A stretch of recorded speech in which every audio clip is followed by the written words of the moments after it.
Hello అందరికీ welcome to my channel. This is KV. అందరు ఎలా ఉన్నారు, బాగున్నారా? నేనైతే చాలా బాగున్నానండి. ఈరోజైతే నేను స్టార్ట్ చేసిన 11 డేస్ పూజ, అంటే 11 డేస్ నైవేద్యాలు ప్రిపేర్ చేద్దామని అనుకున్నాను.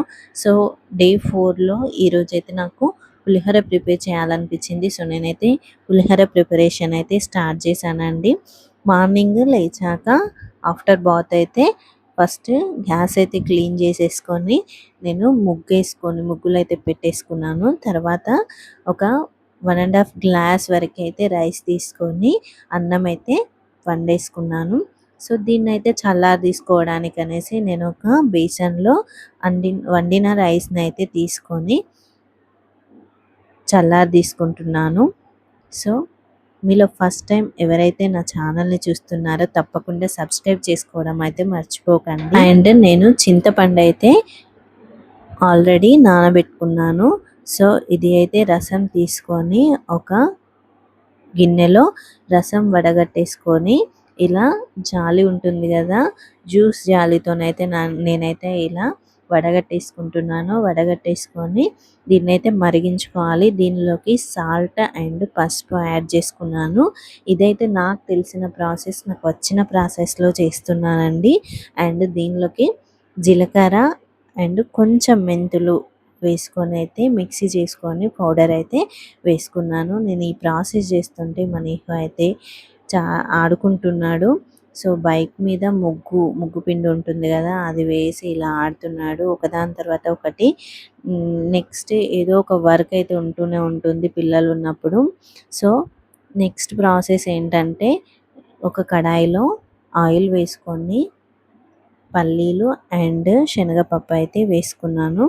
సో ఇది కొంచెం ఫ్రై అయ్యాక యాక్చువల్గా అయితే కరివేపాకు పులుసు మరుగుతున్నప్పుడు, ఇప్పుడు రసం చేశాను కదా, ఆ రసం మరుగుతున్నప్పుడు కొంచెం మిరియాలు కూడా వేసుకోవాలి. సో నేను కరివేపాకు కూడా యాడ్ చేసుకోవాలి, కానీ నా దగ్గర లేకుండే. సో నేను ఫ్రిడ్జ్లో ఉంది అనే ఆలోచనలో ఉండే, కాకపోతే లేదు చూసేసరికి.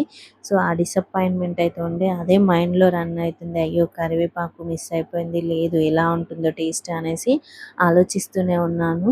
సో నేను అదే ఆలోచనలో ఉంటే నేను 2-3 టైమ్స్ బయటికి వెళ్ళి చూశాను. మా ఇంటి ముందర ఒక ఇంటి వాళ్ళ దగ్గర చెట్టు ఉంది. సో ఎట్లా అనేసి ఆలోచిస్తున్నాను. నేను బయటికి వెళ్ళంగానే 2-3 టైమ్స్ ఒక ఆమె వచ్చింది. సో తీసుకొచ్చిస్తారా అని అడిగేసరికి వెంటనే రెస్పాండ్ అయ్యి తీసుకొచ్చింది. సో నాకు అప్పుడు అనిపించింది, మనం ఏదైనా అనుకుంటే, చేయాలనుకుంటే ఏదైనా అవుతుందిలే అనేసి అనుకున్నాను. సో నేనైతే చాలా హ్యాపీగా అనిపించింది, చాలా తీసుకొచ్చి ఇచ్చింది. సో ఈ పోపులోకి అయితే నేనైతే ఆవాలు అండ్ కొద్దిగా జీలకర్ర, ఎండుమిర్చి అండ్ కరివేపాకు కూడా యాడ్ చేసుకొని ఫ్రై చేసుకుంటున్నాను. నిజంగా సంకల్పం ఉంటేనైతే ఏదైనా చేయగలం. అంటే మనకు అనిపించిందంటే, చేయాలనుకుంటే ఏదైనా చేయగలం. దేవుని దయ అనేది అయితే ఖచ్చితంగా ఉంటుంది అనేసి నేనైతే నమ్ముతాను. సో ఇది నా విషయంలో చాలాసార్లు ప్రూవ్ అయింది, ఇప్పుడు కూడా అంతే. సో ఇలా అయితే చింతపండు పులుసు అండ్ ఇలా పోపు అయితే పెట్టేసుకున్నాను. ఇవి రెండు కూడా అయిపోయాక చల్లారేసరికి అయితే పూజ గదిలో పూజ అయితే, అంటే దీపం వెలిగించుకొని వరకు ఇవి రెండు చల్లారుతాయి అనేసి పక్కన పెట్టేసుకున్నాను. ఇవి రెండు ఈ విధంగా అయ్యాక వీటిని అయితే గ్యాస్ ఆఫ్ చేసేసి పక్కన పెట్టుకున్నాను. అండ్ రైస్ కూడా చల్లారిపోయాక వీటిని అయితే కలిపేసుకోవాలి. సో నేను ఈ విధంగానైతే ఇదివరకు అన్ని వస్తువులు, అంటే పూజ కుందులు అండ్ ఇవన్నీ క్లీన్ చేసుకొని పువ్వులు అలంకరించుకొనేసి దీపం అయితే వెలిగించుకున్నాను. నెక్స్ట్ దీపం వెలిగించుకునే వారికి రైస్ అండ్ చింతపండు పులుసు అండ్ పోపు కూడా చల్లారింది. సో రైస్లోకి అయితే ఇలా పులుసు యాడ్ చేసుకొని అయితే కలిపేసుకుంటున్నాను. నెక్స్ట్ మంచిగా ఇదైతే మంచిగా కలిపేసుకొని దీంట్లోకి మనం రెడీ చేసుకున్న పోపును కూడా యాడ్ చేసుకొని చక్కగా కలిపేసుకుంటే పులిహోర అయితే రెడీ అయిపోయినట్టే అండి.